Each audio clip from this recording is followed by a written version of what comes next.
So on today's video, we are going to talk about public land. And I hate to break it to you, but I think the bubble is here. This is the Uncuffed series. No editing. Everyone knows the rules. So I want to talk about the evolution and the popularity, growth, and boom here of public land. And don't get me wrong, I'm a public land hunter. I kind of maybe have contributed to some of this mega boom, and have we reached it, and where do we go from here kind of thoughts. But you rewind 10, 20 years ago, and that was essentially the golden age, because the hunters that had figured out the public land kind of had something that not a lot of other people knew about. Public land 10, 20 years ago was thought of as, oh, you go there if you can't find private. And there's less deer there, there's no big bucks. And I think the secret to some of that is out at this point. So if you're coming into this brand new, like, you kind of missed the best of it. But I do think we're in a ebb and flow, and I do believe like it's peaked in popularity, and we're going to see a trend going the other way on the roller coaster, if you will. What contributed to that? In 2018, THP obviously launched, and those were a handful of guys from Midwest Whitetail. They had the podcast feed started and kind of rebranded that podcast feed and birthed the YouTube channel. Obviously, hunting YouTube was becoming way more popular. Carbon TV had seen its heyday. And also, you look at that combination with the combination of OnX becoming prevalent on people's phones. Yes, I'm going to read off some of my notes. This is a very important topic.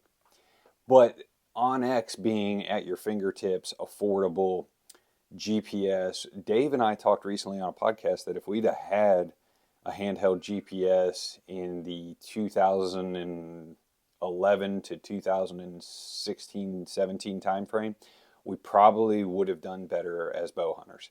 We should have, I think they were, let's call it $200 to $400. We probably should have spent that money because it is such a nice tool. Obviously, you have the YouTube boom of search engine where guys are like, yeah, I'm hunting Pennsylvania Big Woods public land. I can put that right in and find videos of guys actually hunting that way. And people gravitate to that. I'm sorry. I think the industry was sick of I have this awesome kick-ass farm in Iowa and I shoot 140s or bigger. And it was kind of nice to see some of the 100-inch bucks get shot on public land. Very relatable. Guys, maybe the film quality wasn't as good, but that was something you could see yourself doing. And so that boomed. Obviously, look at private ground these days. It's way more competitive than it ever has. I have listened to a guy like Heath Cisco talk about a trail cam and corn piles now are on the back of grandpa's 15 acres or your relative's 40. And you get pictures of bucks, and now people are hunting. And it's, Justin Hollingworth always talks about getting new permission because it's like a revolving door. It's very tough to maintain if you do not own the ground because somebody will pay more for it, and there's honestly a little bit less of it. And deer hunting is kind of becoming a little bit of a pay-to-play spot, especially if you are not from the community and maybe have a trouble accessing some ground in that space just because you're not local, but you still want to deer hunt. So you look at that. You look at things like the Hunting Beast forum or the Hunting Beast YouTube page. Born and Raised, another YouTube that just showed, man, these guys are killing nice elk on public land that's obtainable for the viewer, right? You're like, I can do that.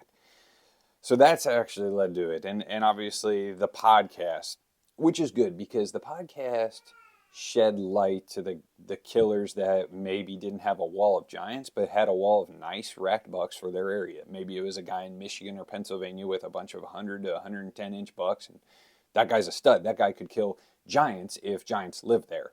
And there was maybe even more to learn from a guy that had killed a lot of nice bucks on public land, because not only is he figuring out deer, but he's figuring out people. And in general, there's less good bucks on a piece of public than there is per square mile of a piece of private ground in some places. And I would think that's a good general rule, especially like here from my home state. I would be willing to bet more booners were shot on private land and live on private land than they do on public. Just general rule. We're going to pull the whole state there. I think that's a safe assumption. But the podcast thing led to information. And information that maybe in the early 2000s wasn't as obtainable. It wasn't necessarily written in magazine form. And people don't consume reading facts or breakdowns of how people kill bucks as well. And obviously magazine articles for years were product driven, marketing driven, I think. And you looked at a bow hunter magazine for maybe some cool new gear coming, but like some of the tactics couldn't be applied in your neck of the woods. But the podcast, because it's a long form conversation, digestible, you can listen to it as you drive. Everyone's listened to radio for years as far as human consumption is concerned. And it's very easy when you're driving to put something on that you're interested in. And now it's like a morning radio show, but it's talking about deer hunting and talking about how to kill bucks on public land in XYZ scenario or state or habitat that you kind of hunt. And so that information of going far or scouting more than hunting or scouting these specific features or looking for these kind of things in a scenario, that all came out to the masses. And so you're looking at information that used to be kind of safeguarded. And now these people have belief, but they also have the information of how to go kill bucks on public land. And so, boom, that's like a recipe for the boom, if you will. You look at the COVID, I think COVID had something to do with it, where all of a sudden, like limited outdoor activity, somebody who maybe has always thought about it said, yeah, I think I'm going to pick up and try and hunt. And where can I go hunt? Oh, public ground, that's a thing. Oh, with a click of a phone, I can see where I can go public land hunting. Back in the day, you had to drive and go get maps, or you had to order maps. It was definitely a different element to going in the woods. And the fact, too, you can see where you're going. You have that fear of not getting lost. I mean, it's huge. So you got the COVID thing. Also, kind of a little bit green, healthy movement / don't want to rely on the grocery stores, all going on. Look at another guy I have a note on is Crispy and the popularity in Kansas. Obviously shoots a mega buck. That video is viral. They just talked about it on the Hunter podcast a few weeks ago. But Kansas now, it used to be you could draw every year or every 2 years. Now guys are not drawing as frequently, and the secret's out. I hear way more people talk about going to Kansas. In fact, the Hunter podcast guys are actually retreating from Kansas. I think it's had its heyday. I think people within driving vicinity have all gone. I mean, look at Jared Scheffler and company. They love going to that kind of habitat environment, and it's within drivable distance of some other Midwestern states. So they've shown nice bucks getting shot there for years, and it's generally a different pursuit than if you're a timber hunter. So I think that's something I had a note here, wanted to speak on. Iowa, same thing. Used to be you could draw about every 3 to 4 years, and now it's getting closer to 5 or 6. I've heard guys on podcasts talking about the point creep factor happening, and it's good and bad. I've heard that there are less hunters today, but more tags being sold. Like those two lines are going opposite directions because it is way more popular to go out of state these days. I myself have wanted that. I'll scratch that itch at times. It's not as maybe rewind 10 years ago, I really wanted to go out of state, wanted to kill an out of state buck. Like there was something to that. Now I look at my home state and I can literally hunt different habitats and environments. Like I can kind of, I can get it all, if you will, right here. Now, if I lived somewhere where all I had was X, and I'd like to go hunt some better states, if you will. I think I've gone everywhere else and there's just less people than my current home state, if you will. Let's see here. Some notes here personally we have. Our best spot from our mid-20s is ruined. And not only are more people just hunting public land in this particular spot, but what we really notice is the backdoor access, where now the guy that owns 5 acres that backs up to the public for, a long time never stepped foot in those woods. He might have a feeder on his back 5, but he wasn't traveling into the public. Or, John wouldn't call his uncle that backs up to blah, blah, blah land and go hunt it, if you will. That's now becoming a popular tactic that people realize, hey, if I can get backdoor access to a piece of public and not have to walk as far, it's really nice. And so that's happening. That is, like I said, our best spot from 10 years ago is ruined. It's not near. We might not even hunt it here in 2023, honestly. I talk about the education. So my prediction in this whole video is that we've hit the peak. Like this season, there will be the max hunters on public land, the max good hunters, because obviously information now. That's the other thing. If you had 100 hunters hunting public land 10 years ago, there was maybe only X number of good ones. And I bet that number is 3 or 4X now, just because the information is out there. And so that's something. But I think we're going to hit the downhill. It's becoming a little less popular in search engine results.